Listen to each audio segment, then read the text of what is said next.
एकजना बच्चा उफ्री उफ्री चिच्याइरहेका थिए सिडनीको एउटा ट्रेन स्टेसनमा। तिनी चिच्याइरहेको देखेर सबैजना छक्क परिरहेका थिए र किन यसरी चिच्याइरहेको भनेर। र उनी देखाइरहेका थिए, हेर्नुहोस् न, look at dad, that's a train, look at dad, that's a car भन्दै उनी चाहिँ आफ्नो भाषामा चाहिँ हेर्नुहोस् बुवा कत्रो रेल, हेर्नुहोस् बुवा कत्रो घर, हेर्नुहोस् कत्रो कार भनेर चिच्याइरहेका थिए। मान्छे थिए 14 वर्षका र त्यो चिच्याएको देखेर सबैजना मान्छेको ध्यान आकर्षण भइरहेको थियो। तर त्यो चिच्याइरहेको देखेर पनि उनको बाबु चाहिँ खुसी भइरहेका थिए। खासै सामान्यतया यस्तो हुँदैन थियो यस्तो घटना, तर सबै मान्छे झुम्मिए, कतै त्यो मानसिक बिरामी त होइन भनेर।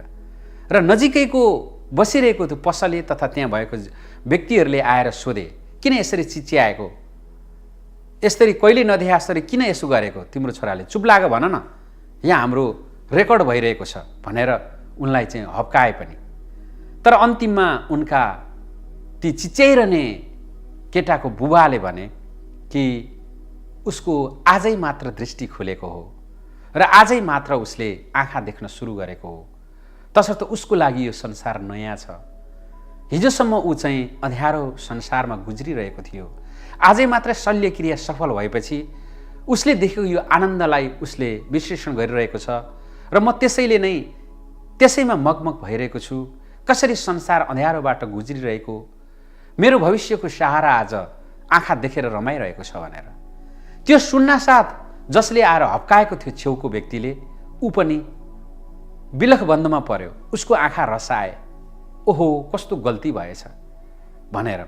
उसको पहिलो दृष्टि थियो, पहिलो दृष्टिमा उसलाई आश्चर्य लाग्नु महत्त्वपूर्ण कुरा हो। कथामा यो सन्दर्भमा अरूलाई के भइरहेको छ, अरू कुन अवस्थाबाट गुज्रिरहेको छ, त्यसको पुरै अनुसन्धान र त्यसको पहिचान नगरिकन प्याच्च बोल्नु त्यो अशोभनीय हुन्छ। र आफूलाई पश्चातापको, जसरी त्यहाँ हप्काउने मान्छेहरू, ती केटालाई हप्काउने मान्छेहरू पछि पश्चातापमा परे, त्यस कारणले कसैलाई पनि बोल्दा प्याच्च नबोल्नु भन्ने हाम्रो पुरानो उखान जस्तै, बस्दा थ्याच्च नबोज्नु, खाँदा क्वाप्प नखानु भने जस्तै मिठो बाणी बोल्ने अथवा संसारमा अरूको मनमा रहने भनेको तपाईको पहिलो भनेको बोल्ने कला मात्र होइन, मौन रहने कला हो।